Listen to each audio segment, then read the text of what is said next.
Hi guys, so today we're going to try something a little unusual and different for me, but still in the realm of cooking and fermentation specifically. We are going to make wine the easiest and most straightforward way I could find.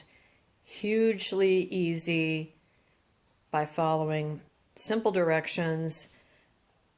You don't have to have any fancy stuff. I do have some fancy stuff, so we can talk about some science. We can do science, but I'm also just going to show you that you can literally make wine with juice you buy at the grocery store,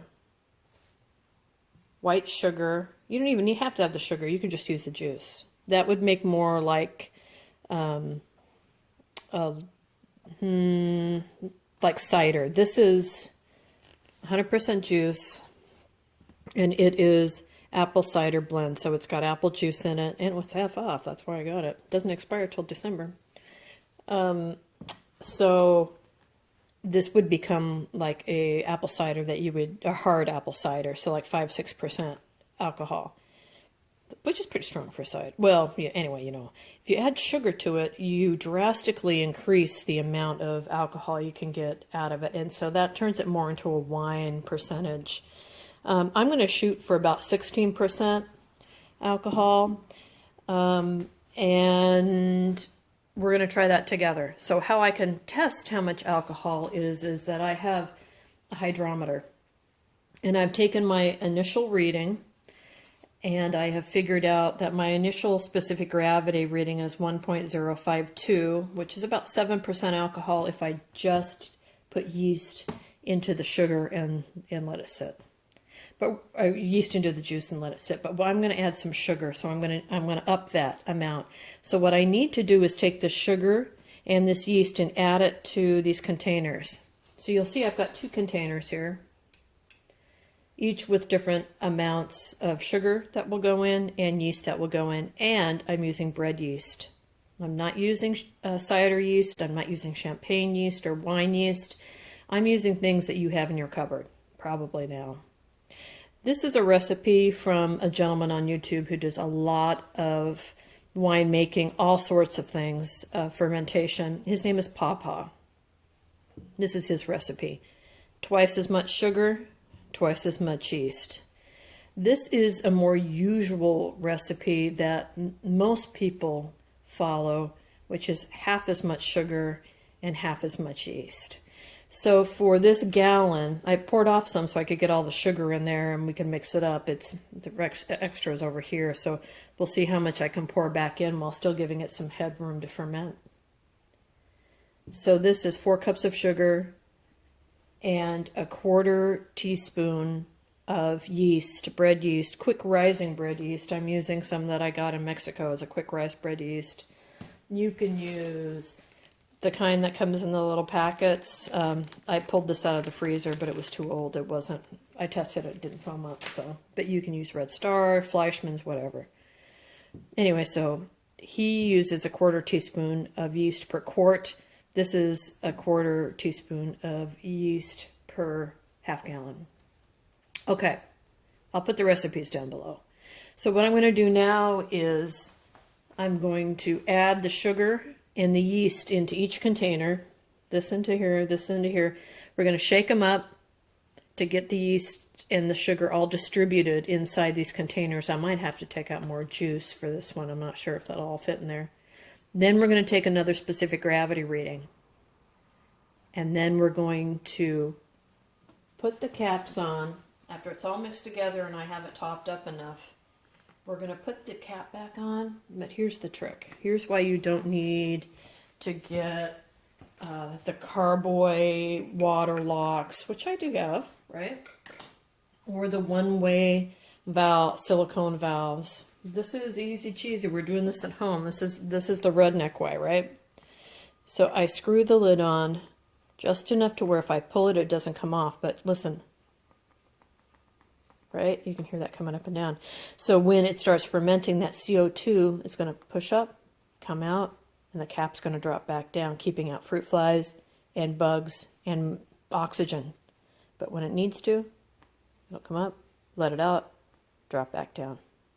So really quickly, I'm going to fast forward you here, but I'm going to add this to this, shake, shake, shake, and then we'll get back to specific gravities. And the reason we check specific gravity is because that will give us an estimated ABV, alcohol by volume, what I think, well, the potential alcohol that could come out of these. You know, things change, the weather gets hot, it gets cold, all that sort of thing. I might put it in the wrong place, so it's potential, but it's usually pretty close. And then at the end of this project, in about 2 weeks, we'll remeasure it, and we'll see how close we came, right? All right, so I'm going to get busy pouring.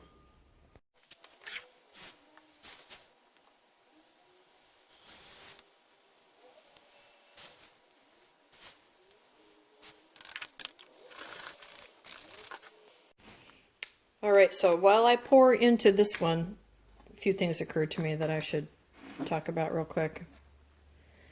The first thing is that the specific gravity readers are usually calibrated for 60 degrees. My kitchen right now and the fluid here is 70 degrees, so I needed to look up a calculation to see how much I needed to change the specific gravity to get the current alcohol content or potential alcohol content. The other thing is when you pour all this into here, we're really going to need to be vigorous about shaking everything up so we can see all that sugar on the bottom outsider there to get it all incorporated. It's going to take a little time. And really, I'm going to have this much juice left over. Now, I could drink it, but what I think I'm going to do is put on one of my fermentation airlocks. It's got a check valve in there. It's a one-way valve. Actually, it's not a check valve. It's a one-way valve. And we'll do some that we're just going to ferment with yeast and not add any sugar. So we'll have no sugar in this one. We'll have the more usual recipe in this one, and then Papa's recipe with the double, twice as much. So yeah, I'm going to get shaken here, and then we'll come back in a second. A couple other things I forgot I better mention. Bread yeast. That it's not typical to use bread yeast, but if you were making hooch or pruno in the prison, that's what you might use, or you might use like Wonder Bread itself. But apparently bread yeast has a point of saturation with the sugar, meaning that it can only eat so much sugar before it'll stop turning sugar into alcohol. And brewing yeast, the kind that you use for like cider making or wine making, is able to eat more sugar and convert it to alcohol. It doesn't stop nearly as soon. So people claim you can't really get more than 12 or 13% apparently of alcohol is about when the yeast, bread yeast, is at its max point. Papa gets higher than that, he says. However, I haven't seen him measure with a specific gravity device yet, like we did here, right? So I don't know how he's figuring that out, other than taste and experience, which I'm not discounting. I'm just saying I don't know what those numbers are. So we'll take a look at that too, at the end. The other thing to discuss is that when you're brewing, you really need to make sure everything is sterile and clean and pristine, much like in canning, except when you're canning, you're going to throw everything into a 212 degree boiling water or under pressure at 240, 250, 260. However, what makes this method so nice is that this juice came pasteurized. It came in a sterilized bottle, and everything that's gone in here, that's gone inside, has been extremely clean, and basically all that's been is my funnel, a funnel for wet, and that's it. right? So that makes it able to stay sterile during this process. We're not going to rack this. We're going to look at it after 2 weeks. We'll check in as it goes and see how things are coming along. Yeah. So I'm going to change out this fluid, and then we're going to take some of each of these and we're going to check the specific gravity again. All right, so let me grab another container. So what would happen if we left the top off? If we just allowed the air to get in and touch what we're doing in here to make this into alcohol? What would happen is that this would turn to vinegar. And you guys might remember my vinegar video, apple cider vinegar videos that I made. And a lot of people kept asking me how much alcohol content my apple cider vinegar had, because I kept mentioning, oh, it smells really boozy, right? And at the time I didn't know, so now we're going to be able to find out. But we want air to stay away from this, and this is why we have the cap on that certain way, is that the CO2 is going to fill the space. Then when it gets too much, it'll burp itself, right? If you have the cap on tight, what's going to happen is the CO2 is going to build up in here, and sooner or later this will explode, or when you take the cap off, you'll get a geyser. So that'd be interesting. All right, so the usual juice, usual recipe, the huge here.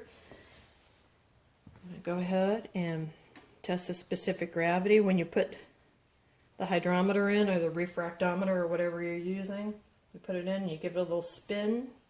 Any air bubbles that are on there, that are trapped on there, you want them to float free, so they're not holding up. Oof, nice. Holding up your device. On this one, I have an ABV percentage already on the device, so I can look at not only what the specific gravity is I don't have to do any math. I can just look at it and tell you. So right now it's measuring about 1.070. Remember, this is going to be a little concave. Water on the sides will come up like a little smiley face, convexus, when it goes over the top. So we don't want to read from the side. We actually want to see where the fluid is hitting the line in there. But I'm saying 1.070. And if I turn it to my percentage scale, I'll see that that is about 9% alcohol, potentially. So by adding that sugar, I went from 7 to 9. And that is in the usual recipe. All right, so I'm going to put this back in the bottle, and then we're going to take some of Pawpaw's out, and we're going to look at that. All right, we're back with the Pawpaw amount here.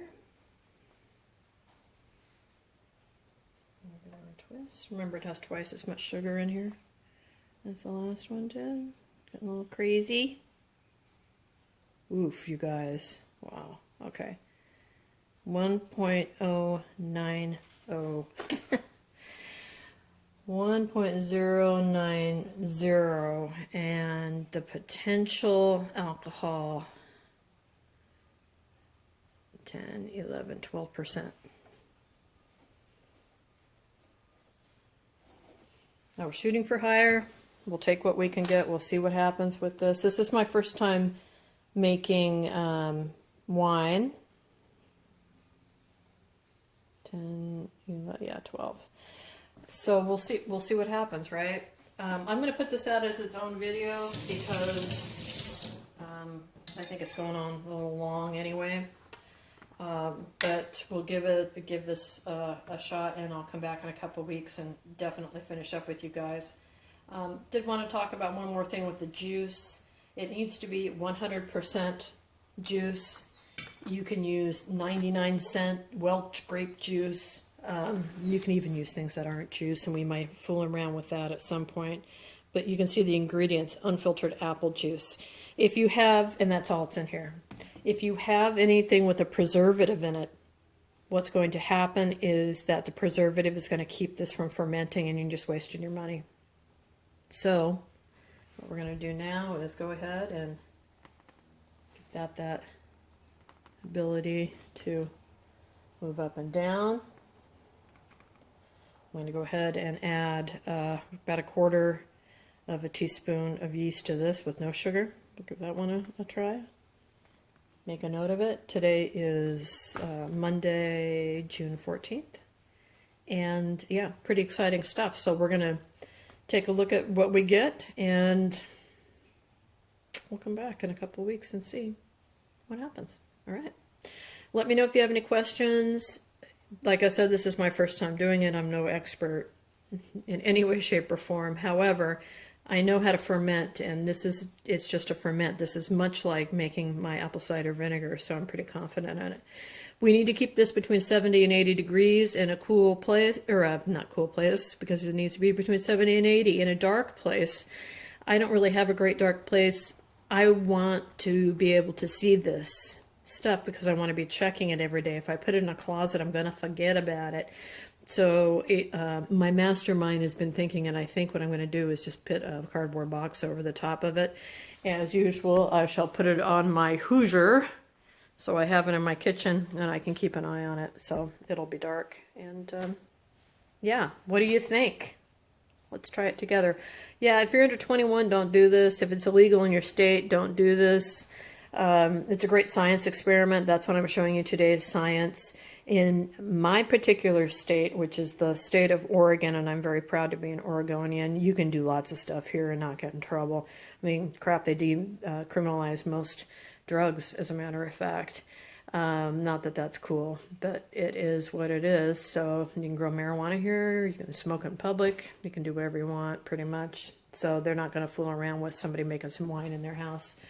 But check the laws in your area, right? Check the laws, know what you're getting into. And again, if you're under the age of 21 and your drinking age is 21, it might be 18 where you live. It might not be anything where you live because you may live out of a country that doesn't have a set drinking age. Anyway, you know what I mean. Don't be stupid. All right.